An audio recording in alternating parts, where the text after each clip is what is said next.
Negara produsen kendalikan dunia perdagangan lalu kendalikan dunia keuangan. Itu persepsi old mind. Pasar modal dan pasar uanglah sebenarnya pengendali dunia keuangan. Dan ini persepsi new mind. Neraca perdagangan positif dianggap baik dan solusi bernegara oleh old mind. Faktanya selama menjabat malah impornya membesar. Lalu selalu negatif dagang dengan kakak tertua Tiongkok. Jujur, entah bagaimana kok sekarang kakak tertuanya negara komunis ya. Dan diterima luas lagi pemahaman bahwa tidak apa-apa bekerja sama dengan negara komunis. Yo wes, kita lanjut. Toh jabatan old mind ada batasnya. Kembali ke kalimat awal, negara produsen akan kendalikan dunia perdagangan dan dunia keuangan. Itu strategi Tiongkok. Di mana negara defisit alias yang Tiongkoknya surplus, pasti negara yang kalah tersebut akan dipaksa pakai yuan. Catat ya, ketika sebuah negara pakai mata uang negara lain untuk transaksi, artinya negara tersebut kalah ekonominya. Kita lihat strategi serangan ekonomi dari ilmu ekonomi.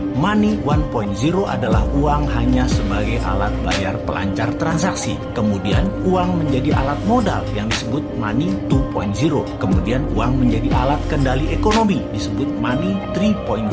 Salah satunya debt trap yang Tiongkok lakukan pintar. Dari money 1.0 langsung ke 3.0. Karena ya memang Tiongkok gak punya Wall Street, tempatnya money 2.0. Kita lompat sebentar sebelum balik ke money 3.0 agar sambungannya paham. Sejarah Partai Komunis di Tiongkok, di mana orang-orang nasionalis kabur keluar Tiongkok ketika komunis berkuasa dengan tangan besi. Satu ke Taiwan, jadi negara yang dipayungi Amerika. Yang kedua ke Hong Kong, jadi city country di bawah Inggris. Keduanya, Taiwan dan Hong Kong, ekonominya maju pesat sejak tahun 60-an hingga saat ini. Sejak tahun 1989, reformasi ekonomi di Tiongkok melawan hegemoni IMF mulai dijalankan secara gerilya, main dengan globalis dan main dengan double standar, yaitu renminbi yuan. Catat sekali lagi, nantinya kita new mind akan pakai strategi yang sama ini, kecuali kalian masih suka dengan old mind yang sekarang berkuasa. Apa yang Tiongkok lakukan setelah memutuskan melawan IMF, namun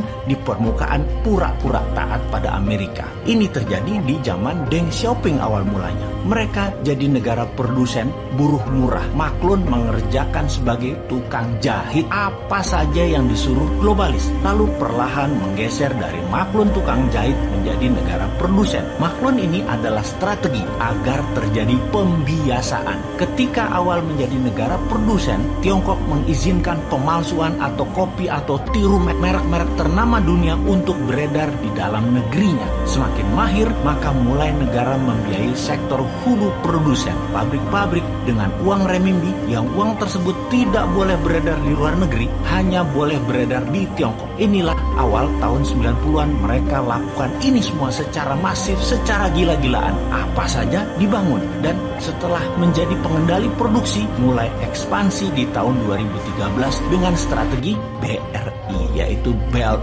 Road Initiative. Perlu banyak negara yang harus dikendalikan oleh Tiongkok. Perlu banyak negara yang penduduknya lapar dan pemimpinnya lemah agar mudah dikendalikan, agar membeli barang-barang Tiongkok dan menggunakan mata uang Tiongkok. Awalnya dengan memberi pinjaman, namun bukan uang tetapi barang, seperti jalanan dibangunin, pokoknya jadi barang. Jembatan dibangun jadi barang, pelabuhan, bandara, jaringan kereta api yang semuanya punya kesamaan, yaitu pelancar jalur angkutan barang guna menciptakan ketergantungan terhadap produk Tiongkok dan kelancaran distribusi barang. Kemudian kendali atas pasar yang kebetulan semua bergeser ke digital. Jadi strateginya adalah beli dan ambil semua jaringan marketplace milik pengusaha lokal sebuah negara agar isi produknya adalah barang-barang buatan Tiongkok. Begitu sudah tercapai ketiganya, maka tahap keempat, mata uang Tiongkok dipakai sebagai alat transaksi. Pertama, sebatas transaksi dua negara. Nanti tahap kelima sampai ke pasar-pasar tradisional bisa pakai yuan.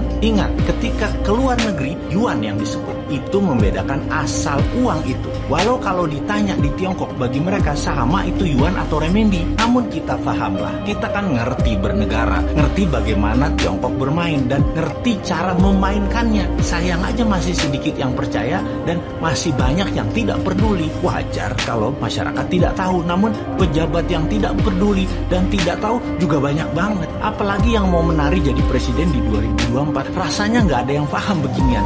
Yang penting gua populer dan rakyat pilih gue. Lihat aja daftar 10 orang yang katanya calon presiden di lembaga survei. Kita review satu persatu. Paham nggak bernegara ala Tiongkok dan Amerika? Rasanya kagak ya. New Mind beda.